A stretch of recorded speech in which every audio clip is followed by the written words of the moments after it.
As you enter the front door, you walk immediately into the main room of the main farmhouse, and we have these beautiful soaring ceilings, reclaimed wood beams, big sliding barn doors. The main living area is divided into two spaces. We basically set up two separate seating areas, one down by the kitchen with the large sliding doors, and another one addressing the fireplace at the other end of the house. I divided the middle of this room with this beautiful antique French farm table. You could set it up as a bar, you could set it up for serving a buffet, you could pull some chairs up to it and turn it into a dining table in the middle of the room. It just is one of those great pieces that anchors the room, divides the room, and has multifunctions. One of the first things you do when you're decorating a room is address the lighting. Lighting is critical, lighting is everything.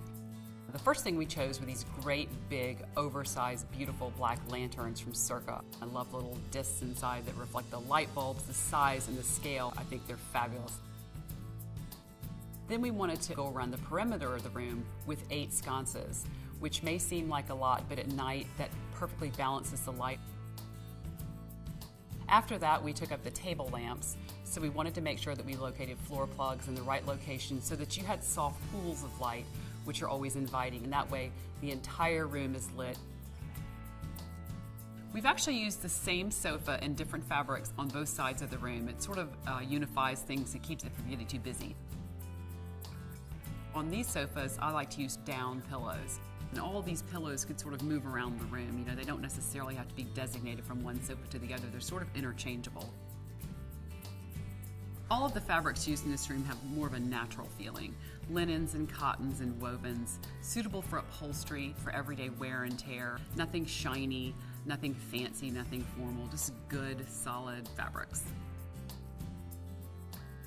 As you enter the front door, the setting on the right is just a classic, beautiful sofa,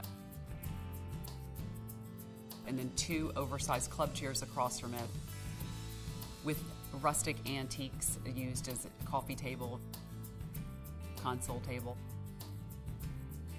side tables. And then I always look for a little quirky pair of antique chairs, so I found these sort of gothic-y straight chairs, which I thought were a great counterpoint to all the softness of the upholstery.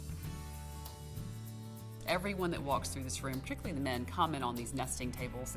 It's wood inside of lucite. They're made by a company called Made Goods. I think it's just fabulous. It's just sort of rustic but modern at the same time. On the fireplace side, I've just got this antique pine coffee table. It was a higher table. I cut the legs off to make it into a coffee table.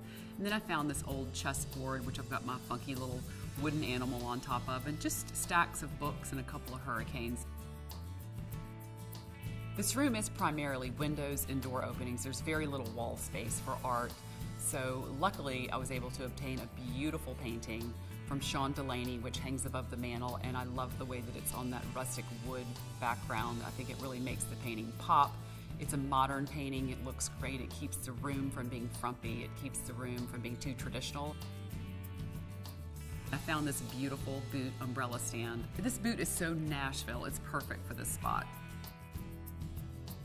I'm happy to say that I would love to live in this room. I think it gives you everything you need. It's got color, it's got light, it's comfortable, it's inviting, it's warm. It's the perfect representation of everything that Southern Living magazine stands for. Only Southerners can put a house together like this.